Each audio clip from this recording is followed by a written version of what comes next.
sampai dengan bukti surat P9 serta 1 orang saksi dan 1 orang ahli.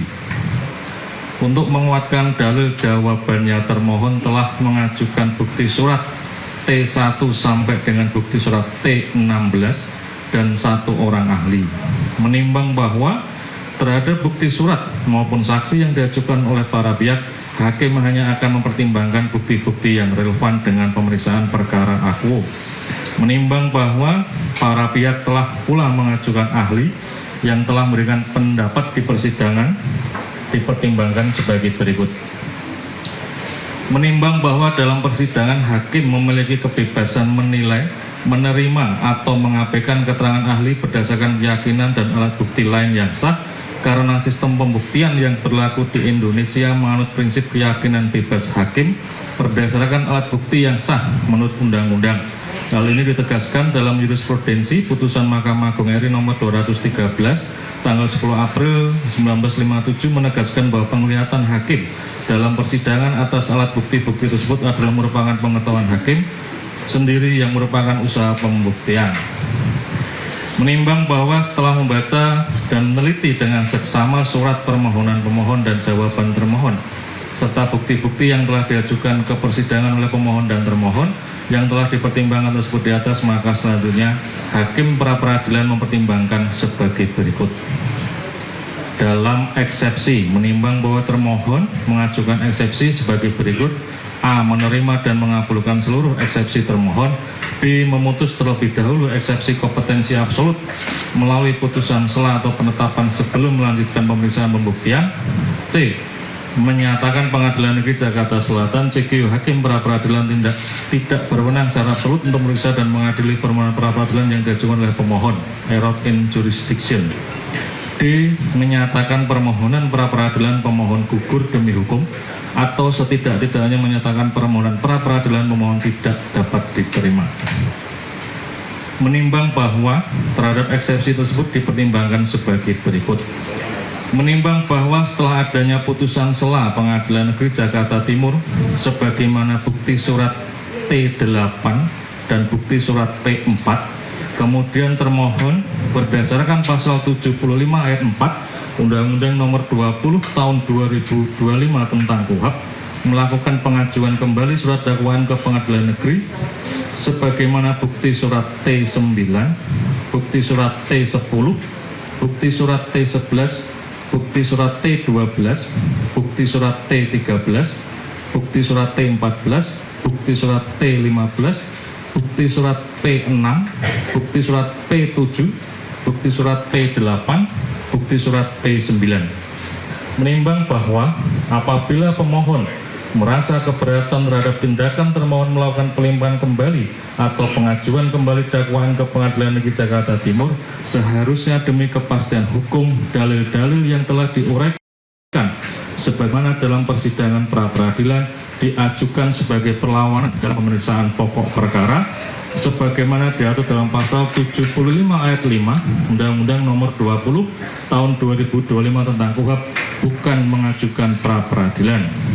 Menimbang bahwa ketika berkas sudah dilimpahkan ke Pengadilan Negeri, maka status pemohon pra-peradilan adalah terdakwa, bukan tersangka, dan berdasarkan pemeriksaan dari bukti surat yang diajukan oleh para pihak, tidak ada satupun bukti yang telah membebaskan pemohon.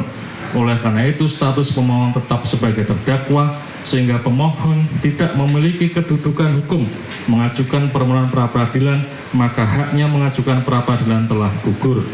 Menimbang bahwa dengan demikian, mengenai eksepsi permohonan pra-peradilan, pemohon gugur demi hukum, dan error in jurisdiction beralasan hukum untuk dikabulkan, maka hakim tidak perlu mempertimbangkan eksepsi termohon selanjutnya. Dalam pokok perkara, menimbang bahwa maksud dan tujuan permohonan pra-peradilan pada pokoknya sebagaimana tersebut di atas. Menimbang bahwa sebagaimana bukti surat P6 dan bukti surat T9 diperoleh fakta berkas atas nama pemohon pra-peradilan telah dilimpahkan ke Pengadilan Negeri Jakarta Timur pada tanggal 27 Juli 2026. Kemudian pemohon mendaftarkan permohonan pra-peradilan pada tanggal 3 Agustus 2026 sebagaimana data pada Sistem Informasi Penelusuran Perkara SIPP Pengadilan Negeri Jakarta Selatan. Maka hakim tidak akan mempertimbangkan materi pokok permohonan pra-peradilan pemohon dan permohonan pra-peradilan pemohon harus dinyatakan tidak dapat diterima sebagaimana ketentuan Surat Edaran Mahkamah Agung nomor 3 tahun 2026 tentang pelimpahan dan penyelenggaraan pemeriksaan pokok perkara dalam hal terdapat permohonan pra-peradilan. Menimbang bahwa karena permohonan pra-peradilan pemohon tidak dapat diterima lit konvan kelih perplat, maka biaya yang timbul dalam perkara haruslah dibebankan kepada pemohon sejumlah nihil. Mengingat pasal 75(4) dan ayat 5 Undang-Undang Nomor 20 Tahun 2025 tentang KUHP dan Surat Edaran Mahkamah Agung Nomor 3 Tahun 2026 tentang pelimpahan dan penyelenggaraan pemeriksaan pokok perkara dalam hal terdapat permohonan pra-peradilan serta peraturan undang-undang lain yang bersangkutan mengadili dalam eksepsi 1 menerima eksepsi termohon, 2 menyatakan permohonan pra-peradilan pemohon error in jurisdiction, 3 menyatakan permohonan pra-peradilan pemohon gugur demi hukum. Dalam pokok perkara 1 menyatakan permohonan pra-peradilan pemohon tidak dapat diterima nit konvan kelih perplat, 2 membebankan kepada pemohon untuk membayar biaya perkara sejumlah nihil. Demikianlah diputuskan pada hari Jumat tanggal 21 Agustus 2026 oleh Sulistyo Muhammad Dwi Putro SH.MH, Hakim Pra-Peradilan pada Pengadilan Negeri Jakarta Selatan, dan diucapkan dalam sidang terbuka untuk umum pada hari dan tanggal itu juga oleh hakim tersebut dan dibantu oleh Wijianto SH, panitera pengganti, serta dihadiri oleh kuasa pemohon dan kuasa termohon. Demikian. Setelah pembacaan putusan ini, maka pemeriksaan perkara nomor 132 Pitpra dinyatakan selesai dan sidang ditutup.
Enggak, ada si Eri on. Kalau tuh lagi ada ini. Nah, ini tuh sudah blocking, sudah luas. Ya itu bang. Silakan. Ada ini. Ya enggak itu bang. Itu kamera yang bermasalah itu. Mas ada ini. Ada ini. Udah on Eri.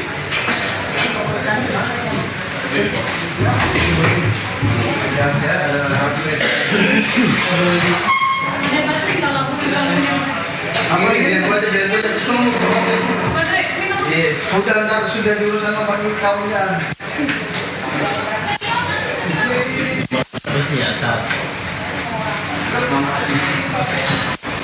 aku lihat daftarannya soalnya dulu.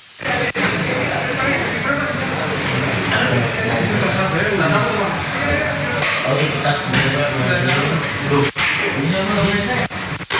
Sama yang juga sih mau bertanya. Tahu bilang Iya, berarti kan.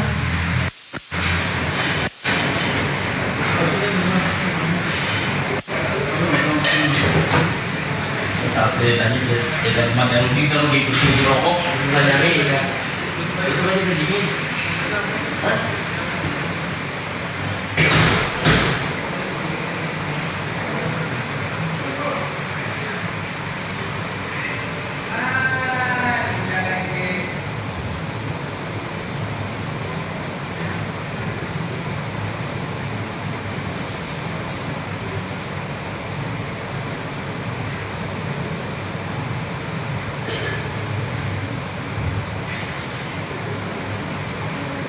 Itu kami dinyatakan bebas demi hukum, kami terima itu sebagai sebuah kemenangan di mana Allah sendiri sudah selalu katakan ya bahwa dunia ini kan permainan dan senda gurau ya. Jadi kami waktu itu menang, sekarang kami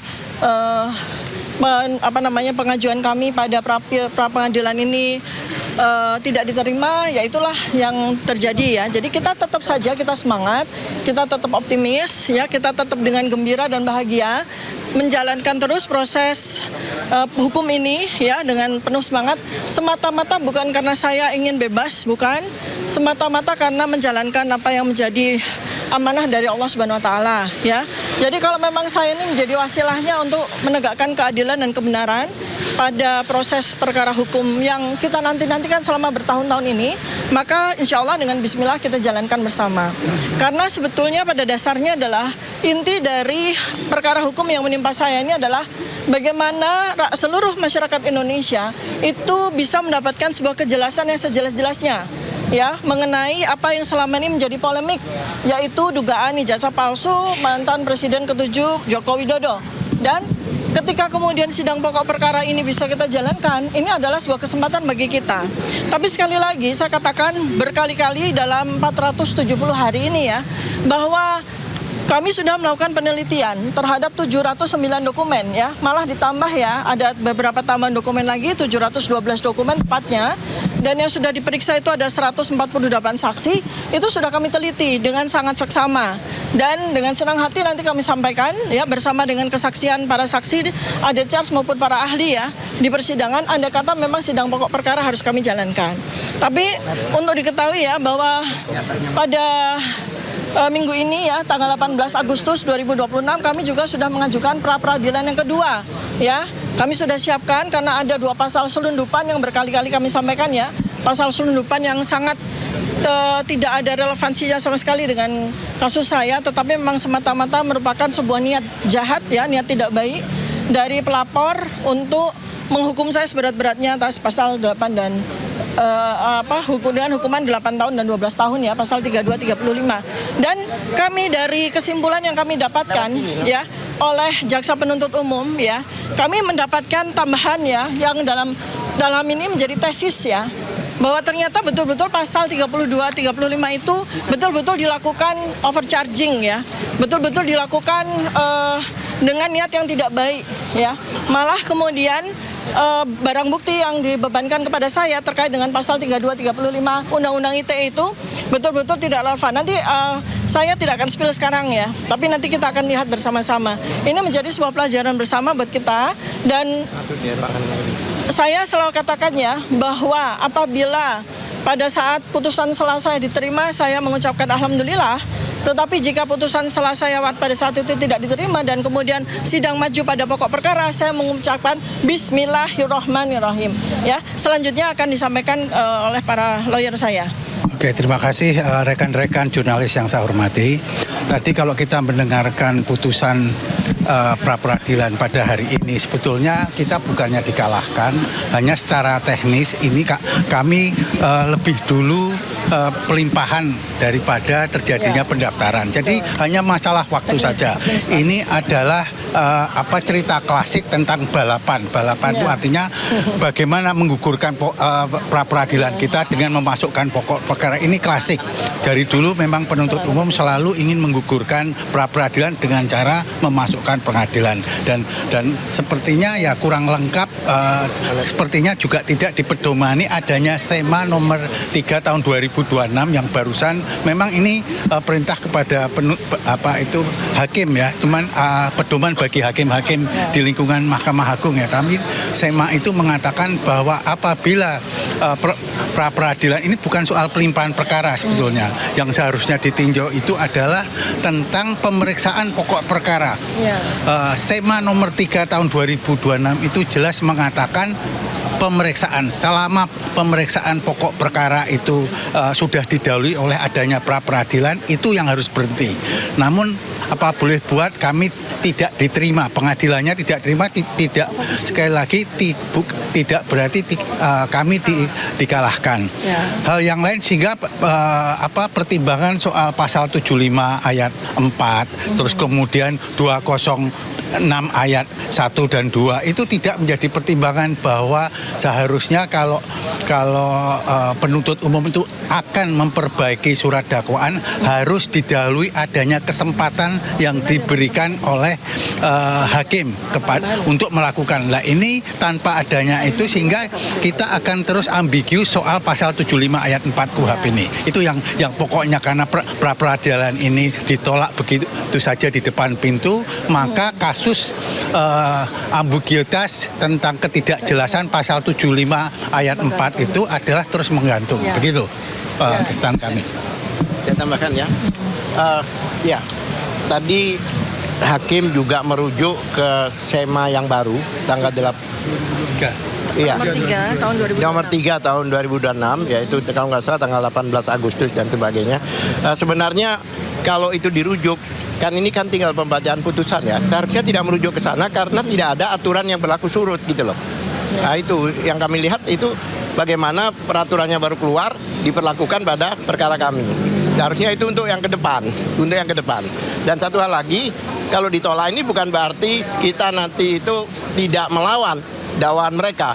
Kami tetap akan melawan dakwaan mereka dan mudah-mudahan putusannya akan sama seperti diterima ya, meskipun itu di akhir nanti.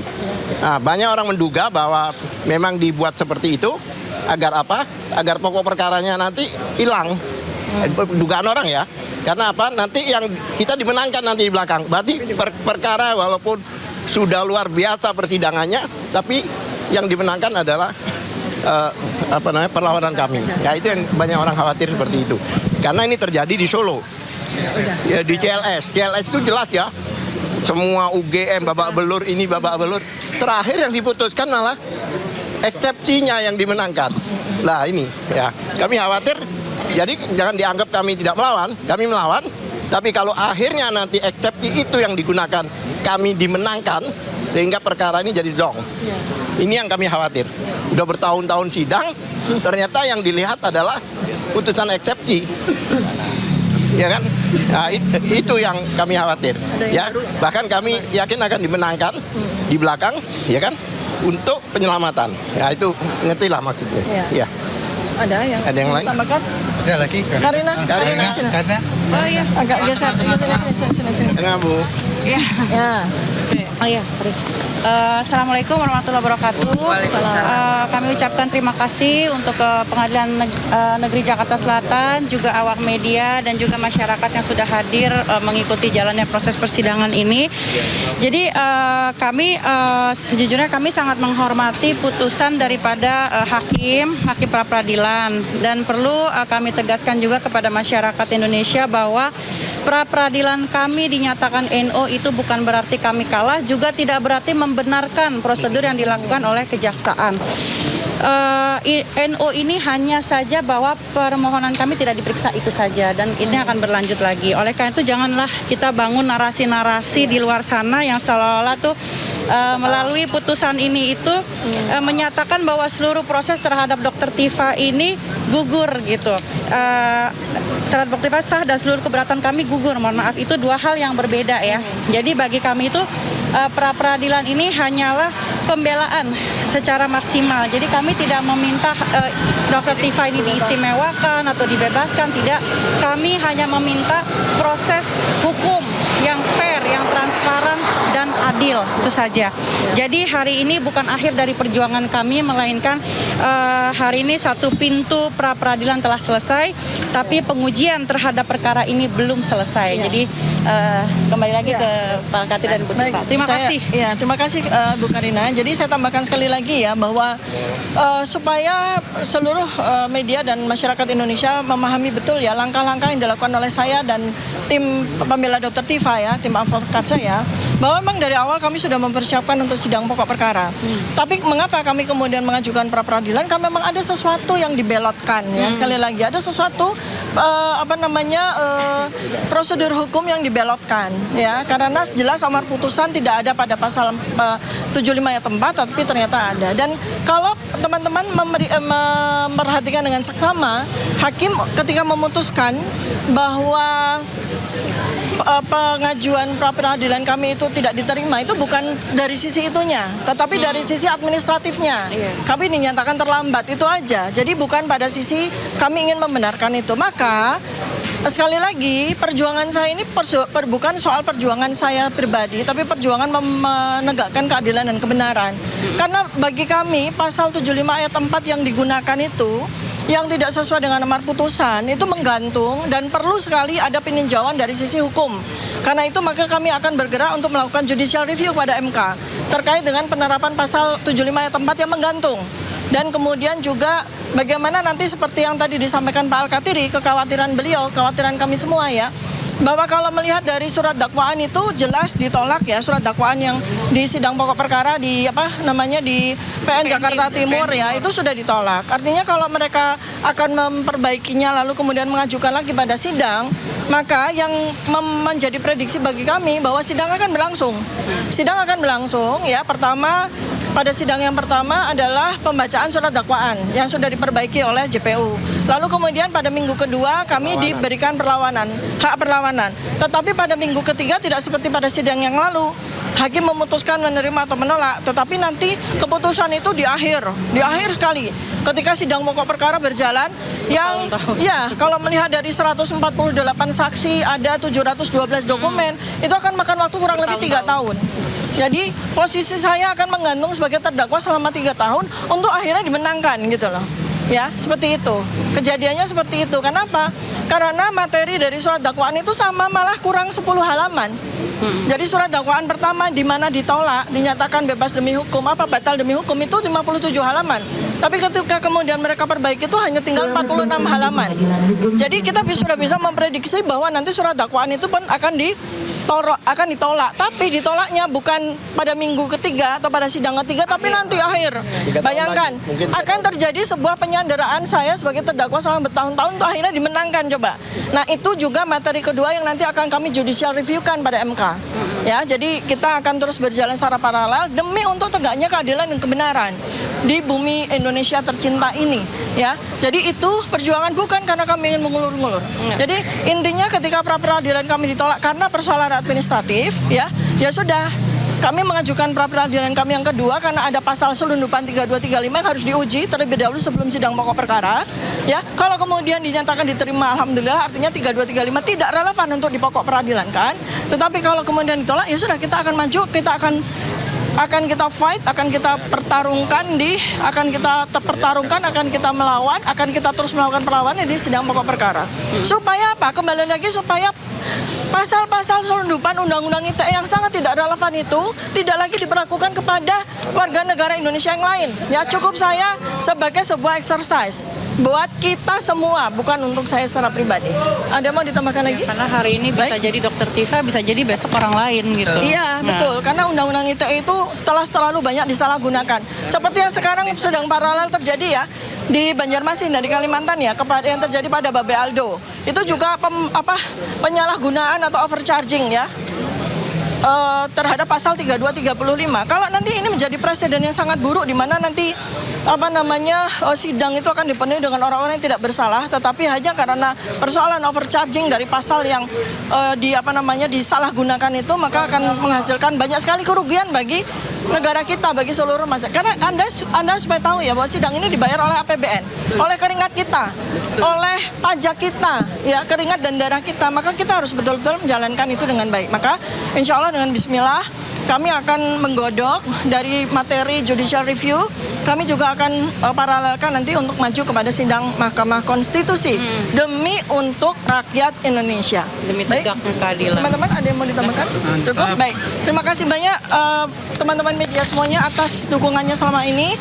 Mari kita bersama-sama berjuang ya. Mohon kawalannya, mohon bantuannya untuk menyebarluaskan perjuangan kami agar dipahami dan menjadi pelajaran penting bagi kita semua. Ya, assalamualaikum warahmatullahi wabarakatuh. Waalaikumsalam warahmatullahi wabarakatuh. Merdeka ya? Merdeka. Sudah? Terima kasih. Sudah merdeka? Sudah merdeka. Insya Allah, insya Allah. Ada yang mau tanya? Enggak, cukup ya. Terima kasih. Kalian menyatakan mau hijrah itu ditunda atau seperti apa? Kita udah dijelas. Soal penahanannya nih Bu. Nanti kita yang nyampaikan. Oke, siap. Resminya ya. Bu Tifa udah siapkah Bu secara psikis? Kondisinya Bu. Bu tadi sempat ujian Bu. Bu gimana ujiannya lancar Bu?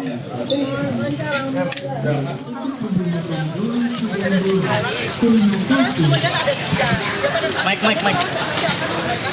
Sasa, Mike. Saya terkait dengan ijazah yang menjadi polemik selama ini.